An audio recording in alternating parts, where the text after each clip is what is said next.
Hi, welcome back. Last time we figured out the equation for the tangent plane to a surface, and now we want to use that. So what is it good for? So the basic idea is that we want to use a tangent plane as a linear approximation to the function.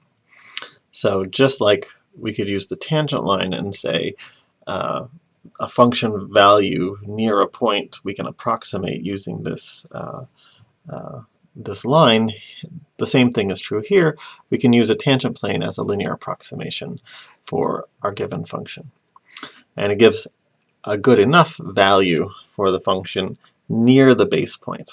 So especially if you're a physics major, this is one of the things that physics people like to do, which is to say we've got a really complicated function. Let's just, when we're close to our point, let's just represent it as a linear function. And that makes our life a lot easier. And so let's do an example of that. So we calculated for the function x e to the xy, we calculated that the tangent plane t of xy looked like x plus y. So that was the equation that we calculated last time. And so what we'd like to do is f of 1.1 comma negative 0.1, that is going to be much uglier in terms of if we tried to plug that in. I mean, a computer will do that, and we probably should just use a computer to do it anyway. But if we're trying to get an approximation for it, like a back-of-the-envelope calculation, we can do that using the tangent plane and say, hey, the tangent plane is going to give us what we want to see. So let's look at what we can do here. So if we're dealing with our point 1.1 comma negative 0.1, this is a point, all right, so if this is the x-plane and the y-plane, if we're at 1.1 comma negative 0.1, we're really, really close to the point 1 comma 0. So because of that, 1 comma 0 gives a really easy thing to plug in for the function. And so because 1, 0 is so much nicer than 1.1 comma negative 0.1, let's use a tangent plane approximation to the curve near 1 comma 0.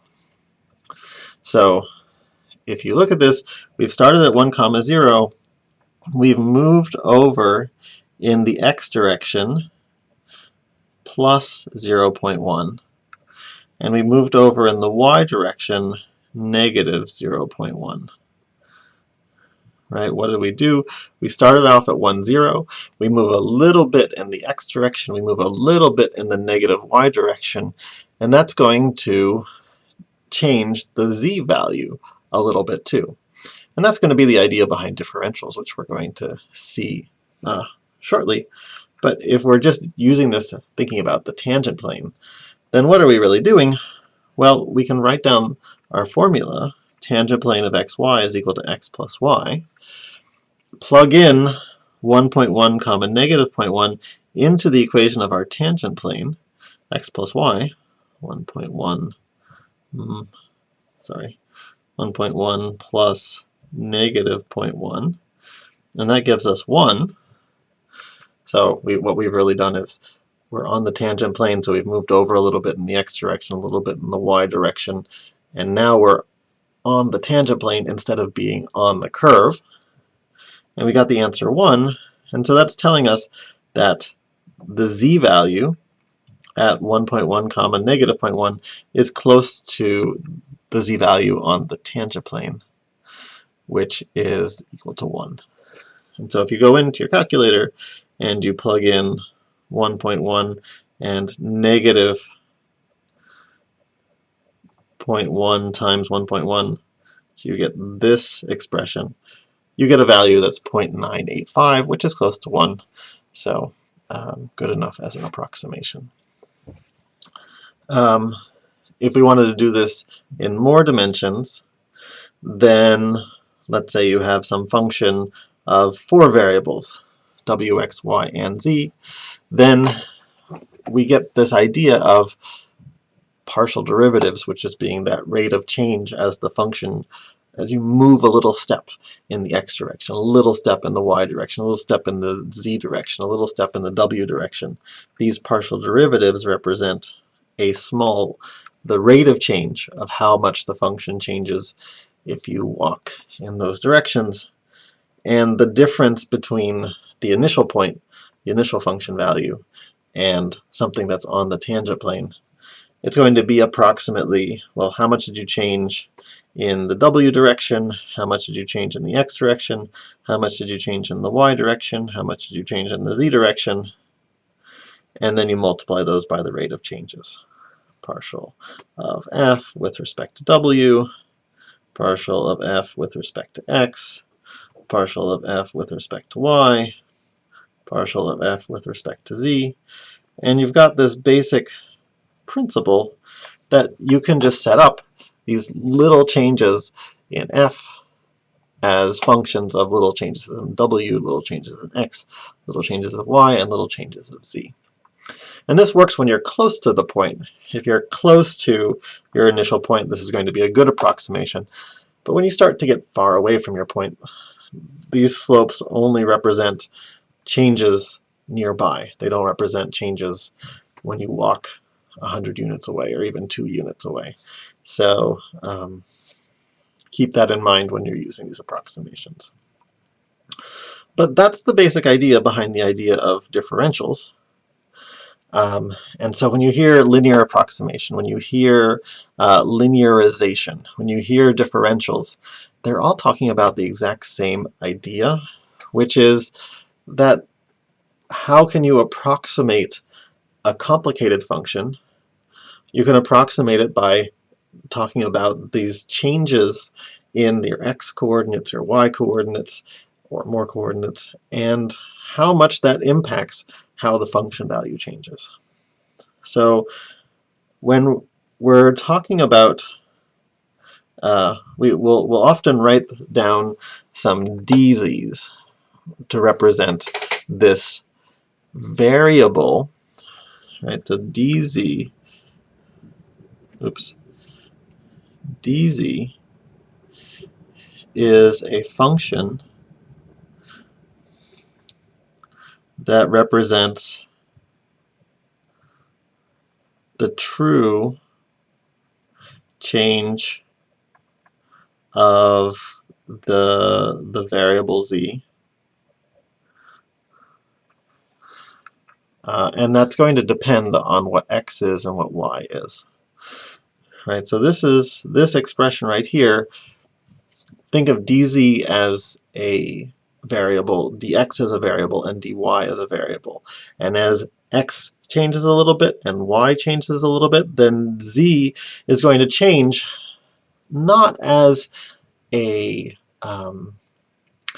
this is not a linear equation, right? dz dx, this partial the del z del x and del z del y, those are complex expressions. If your function is crazy, then those are even crazier. So this equation right here is just trying to represent this actual change between a function value, how much it will change depending on how much x changes and how much y changes. All right, and so what we're going to say here is that, so I'm going to remove this line here, and so if I wanted to write down what dz is, what I'll write is, what's del z del x? I need to figure out what's the derivative of the partial derivative of this with respect to x.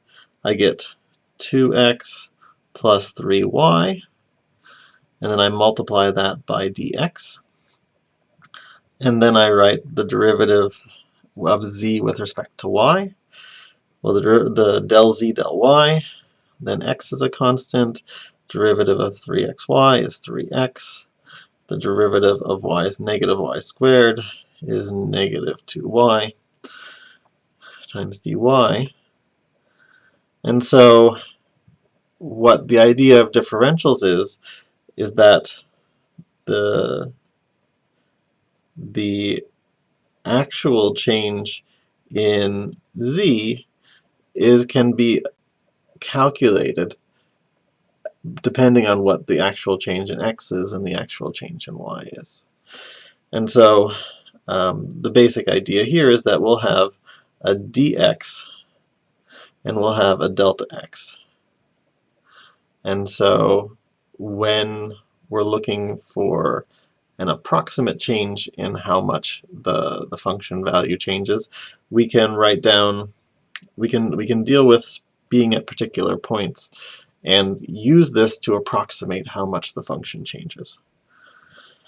So if x changes from 2 to 2.5, then this delta x, or dx, is going to be equal to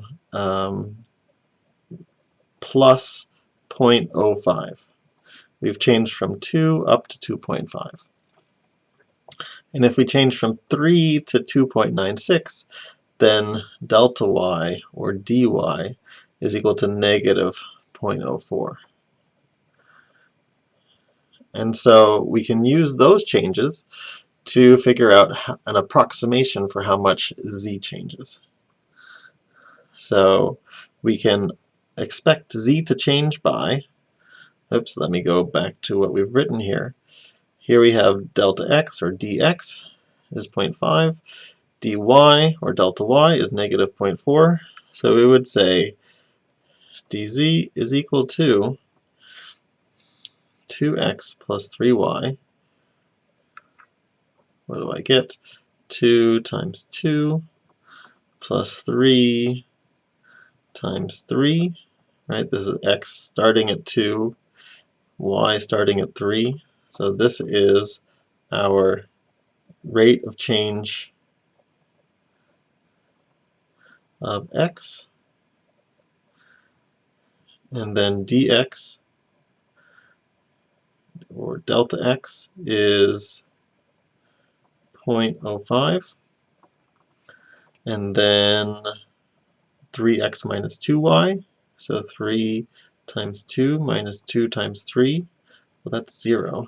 So we would multiply it by negative 0.4. And so what do we get here? We get 4 plus 9, that's 13, times 0.05.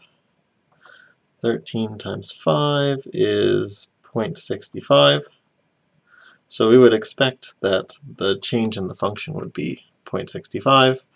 And if you go in and you actually plug in what is f of 2.05 and 2.96, then the change from the z-value to the new z-value is 0.6449, which is really close to 0.65.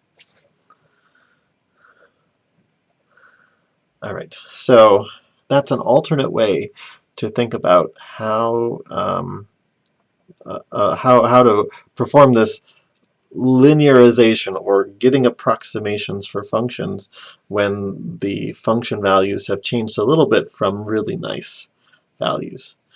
You can either think of it as a point on the tangent function, or you can think of it as some change in x, some change in y, and the slope of the function in the x direction, the slope of the function in the y direction. So let's stop here for now, and see you later.